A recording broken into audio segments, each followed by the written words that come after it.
AITA for calling my mother too much? First, some context. I 40F grew up with both my parents until they divorced when I was 18. I first lived with my father for a few years, mostly because he got depressed after the divorce and I felt I had to take care of him. It was also one of the factors that made me drop my education. When I turned 21, my mother and her new husband she remarried very quickly moved to a bigger place where it was easier for me to get back to my education. Because my father's mental health was back on track, I was able to move in with him for about a year and a half so I could start school again.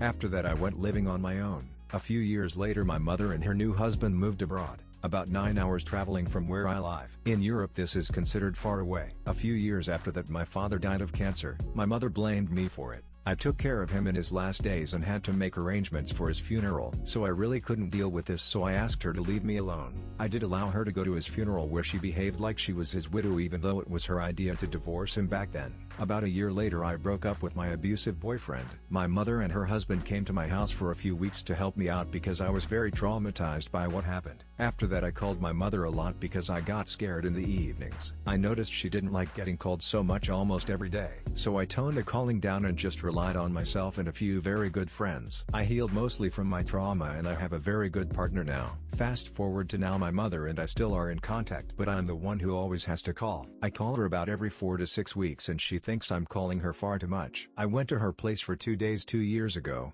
but she mostly ignored me. I came to help her out with cleaning her home, but when I got there everything was already spotless and my mother and her husband were exhausted from cleaning everything. My mother was in bed most of the time and her husband was busy. When I asked him to help he didn't want me to. Sometimes my mother does promise me to come to my place for a few days. I inherited my father's house and it's a big place with lots of space. It was also the house she lived in with my father for 25 years, but she always cancels last minute. Last week I called her because I hadn't heard from her in a long time. She told me that she didn't need to be in contact with me to love me. I told her I want to be in contact with her, but she just repeated what she said. I just said bye and put the phone down. Here is where I might be the asshole. My mother is obviously a very hurt woman. She was traumatized in her youth by an enormous amount of things and she is telling me what her boundaries are. I did cross her boundaries a few years ago because I was in a very dark place.